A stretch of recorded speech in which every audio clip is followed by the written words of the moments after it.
Hello students, अपन पढ़ने जा रहे हैं सेक्स और रिप्रोडक्शन इन फ्लोरिंग प्लांट्स। आवर्तबीजी पादपों में लैंगिक जनन।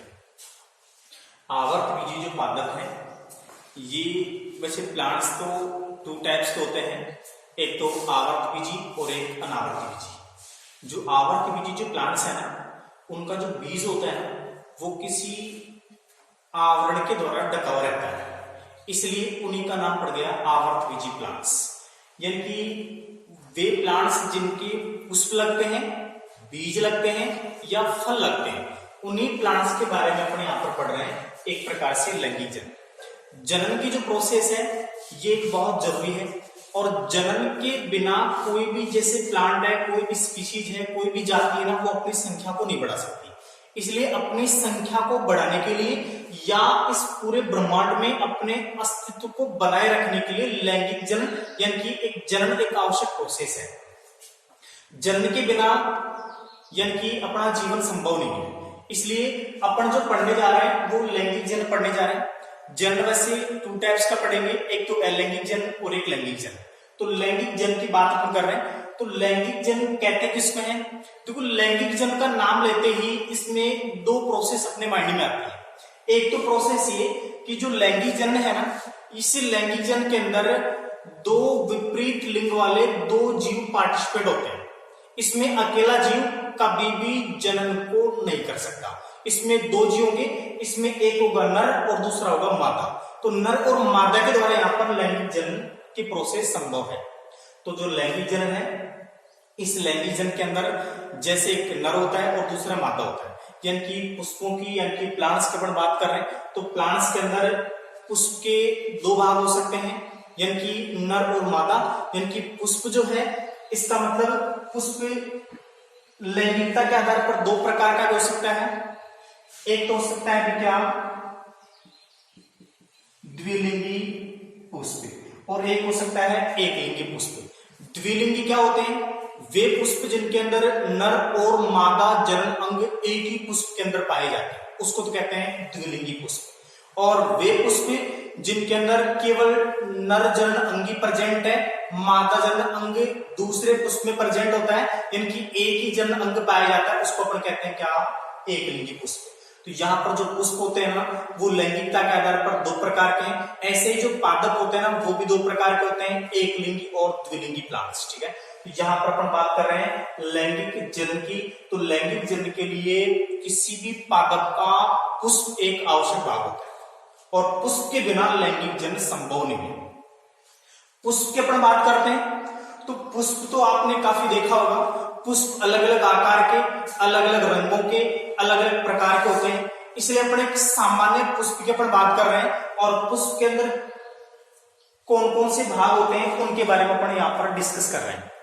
ये पुष्प है, उसके अंदर पुष्प के दो भाग होते हैं। एक तो होते हैं पुष्प में सहायक चक्र यानी कि एसेसरी वॉल्स, एक होते हैं पुष्प के अंदर आवश्यक चक्र एसेशियल वॉल्स। तो यहां पर अपन सहायक चक्र और आवश्यक चक्र, जिनकी जो टोटल पुष्प के विभिन्न भाग है ना अलग अलग, उसको अपन टू पार्ट्स में डिवाइड कर सकते हैं। और दो भाग में डिवाइड जो कर सकते हैं, उसमें एक सहायक और एक आवश्यक। सहायक का मतलब क्या है अभी? सहायक का मतलब पुष्प के वे भाग जो केवल जनन में सहायक होते हैं, इसलिए इसका नाम पड़ गया अभी क्या? सहायक चक्र। और पुष्प के वे भाग जिनके बिना जनन हो ही नहीं सकता, यानी कि उसको कह सकते हैं क्या? आवश्यक चक्र। यानी कि ये पुष्प के लिए क्या होते हैं? आवश्यक होते हैं। क्लियर? तो यहाँ सहायक चक्र और आवश्यक चक्र, तो पुष्प को दो चक्रों में डिवाइड किया गया। सहायक चक्र को टू पार्ट्स में डिवाइड कर सकते हैं। एक तो गया क्या? बाह्य दलपुंज, यानी कि उसको कहते हैं कैलिक्स। एक है दलपुंज, उसको कहते हैं क्या? कोरोला।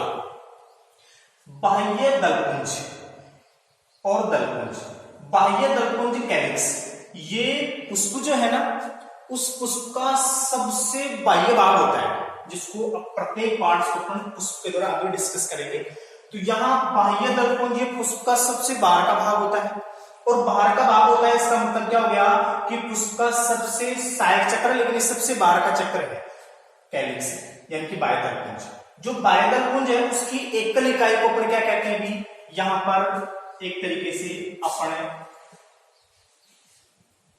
बाह्य दल भी कह सकते हैं।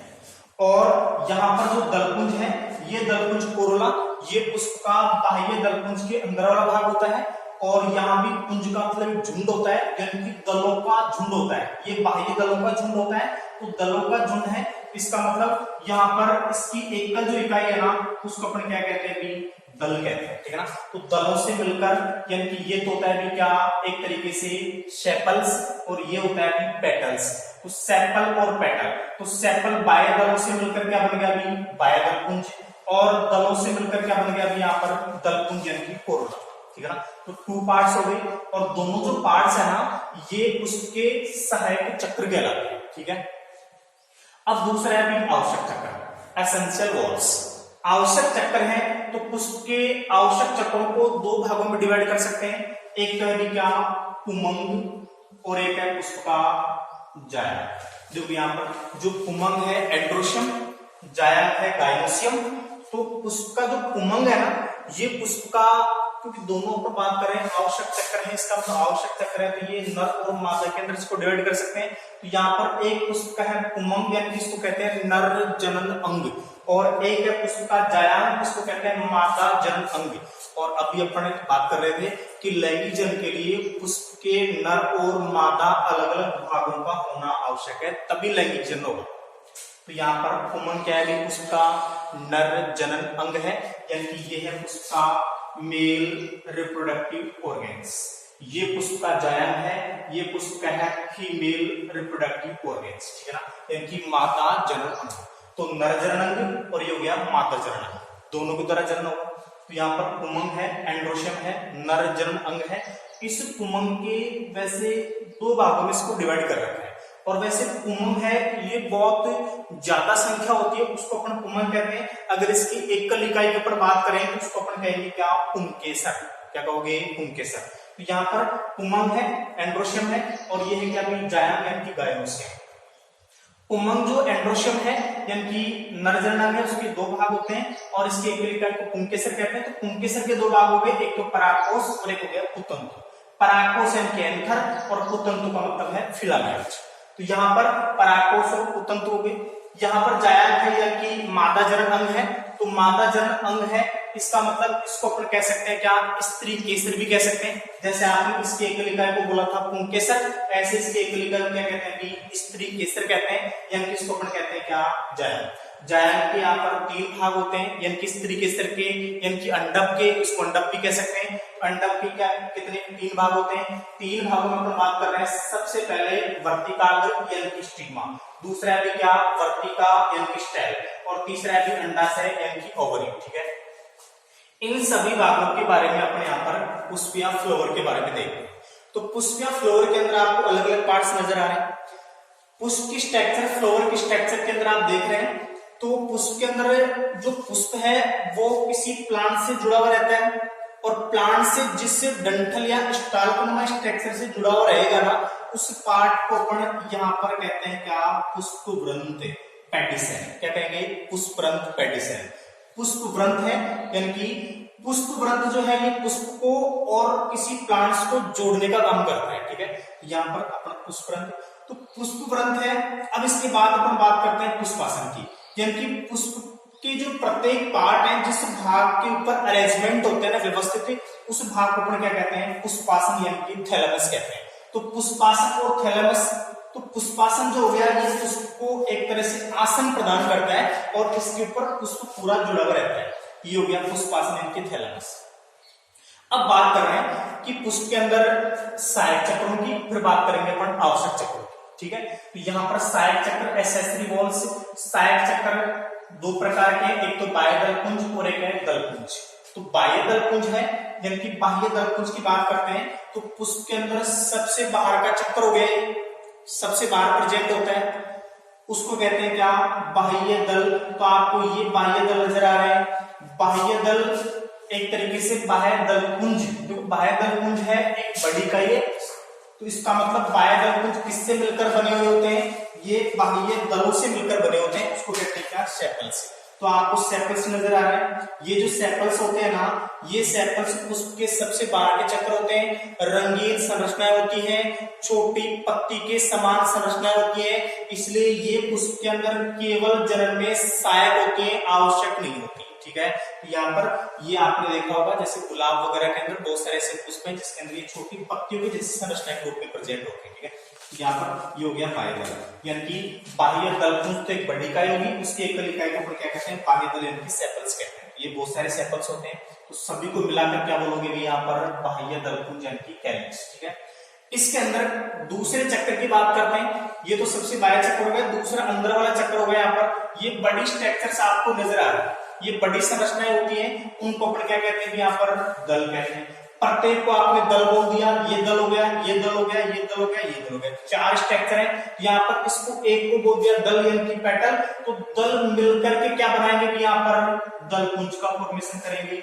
ये जो दलपुंज है ना, ये कोरोला है, ये दलों से मिलकर बने होते हैं और दल को कहते हैं क्या, पेटल्स कहते हैं। लेकिन इसकी तुलना में यानी कि ये जो बाह्य दल होते हैं, इसकी तुलना में जो दल होते हैं ना, ये एक प्रकार से बड़े स्ट्रक्चर होते हैं, आकर्षक स्ट्रक्चर होती है, रंगीन संरचनाएं होती हैं, और ये उसके अंदर परागण के अंदर भी हेल्प करती हैं, क्योंकि रंगीन संरचना है, सीधी सी बात है, तो ये कीटों को, पक्षियों को अपनी ओर आकर्षित करती हैं और परागण की क्रिया के अंदर ये हेल्प करती है। ठीक है, यहाँ पर ये क्या हो गया, यहाँ पर दल हो गया। ये पुष्प के दोनों भाग क्लियर हो गए क्या। अब अपन पढ़ने जा रहे हैं आवश्यक चक्र के बारे में। आवश्यक चक्र दो प्रकार के होते हैं, यानी कि पुमंग और जायान। यहाँ पर आप लोग देख रहे हैं पुमंग पुष्प का नरजनन अंग है और जायान पुष्प का मादा जनन अंग है। तो जो पुमंग है, नरजन अंग है, उसकी स्ट्रक्चर अपन देख रहे हैं। देखो ये लंबे स्ट्रक्चर पुष्प के अंदर आप देख रहे हैं, ये पुष्प का वैसे तीसरा चक्कर माना जाता है अंदर का, तो तीसरा चक्कर है, इसका मतलब ये पुष्प की स्ट्रक्चर आपको नजर आ रही है, यानी कि ये पुष्प की कौन सी स्ट्रक्चर है भी, ये पुष्प की नरजन अंग है, और नरजन अंग को अपन क्या कहते हैं, पुमंग, और पुमंग कहते हैं एंड्रोशियम को। इसका मतलब ये ज्यादा संरचना होती है एक झुंड के रूप में, उसको तो कहते हैं पुमंग, लेकिन एकल इकाई को पुमंग की एकल इकाई कहलाती है क्या, पुंकेसर। तो पुंकेसर के कितने भाग हो गए, दो भाग हो गए। एक तो सबसे ऊपर फूला हुआ, इसका सबसे शीर्ष भाग होता है, उसको कहते हैं क्या, परागकोश एंथर। ये सबसे ऊपर का भाग है। देखो परागकोश की अपन बात कर रहे हैं, जो परागकोश होता है ना, ये एक थैलीनुमा संरचना है, और इसके अंदर क्या पाए जाते हैं, परागकण पाए जाते हैं, पोलन ग्रेन्स। ठीक है, यहाँ पर परागकण पोलन ग्रेन्स प्रेजेंट है। अब इसके नीचे वाला भाग है कुतंतु, फिलामेंट। फिलामेंट कुतंतु है, ये काम क्या करता है अभी, ये परागकोश को पुष्पासन से जोड़ने का काम करता है। ठीक है ना, और ये दोनों हैं, ये आपस में योजी यानी कि कनेक्टिव के द्वारा आपस में जॉइंटेड है।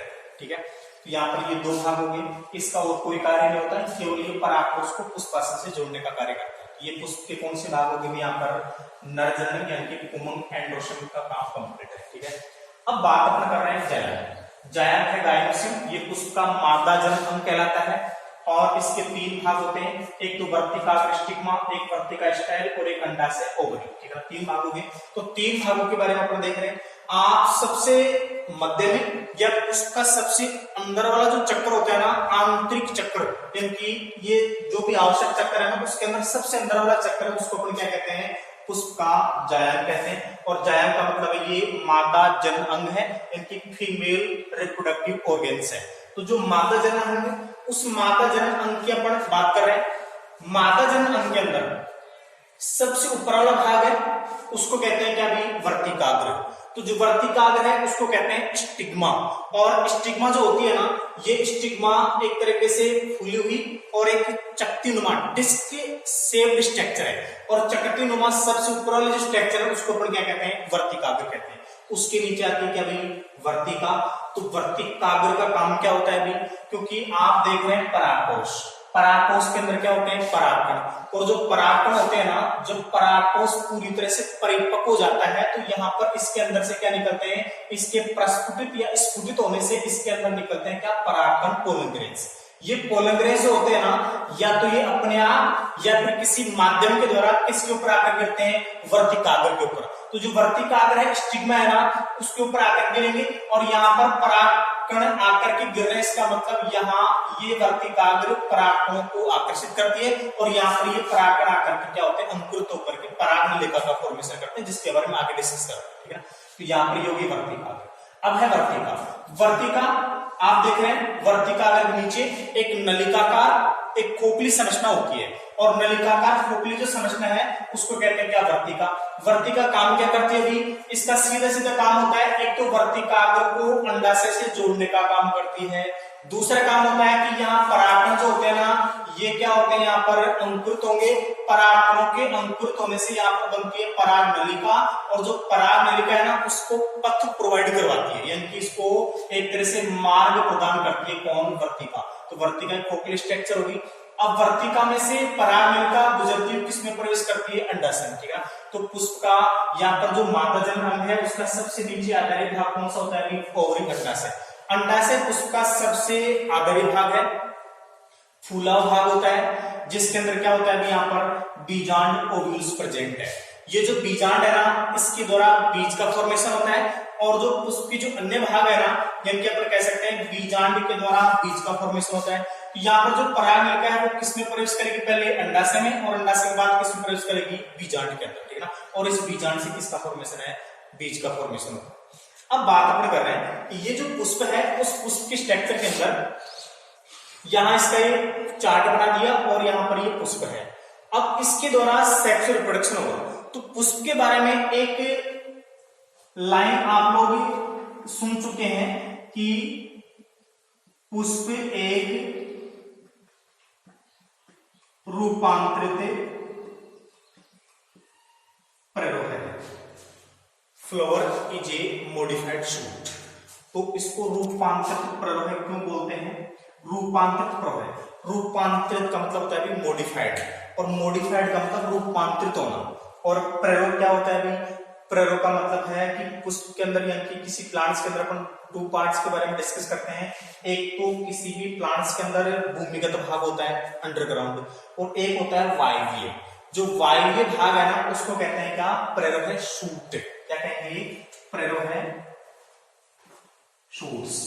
तो यहां पर जो प्ररोह शूट्स है ना, अब बताओ आप ये देख रहे हैं कि जो प्लांट्स है ना उस प्लांट्स में सबसे पहले कौन सी अवस्था आती है, सबसे पहले कायिक अवस्था आती है और कायिक अवस्था से गुजरने के बाद उसमें कौन सी अवस्था आती है, लैंगिक अवस्था आती है। तो कायिक अवस्था के अंदर पुष्प लग जाता है क्या, नहीं लगता।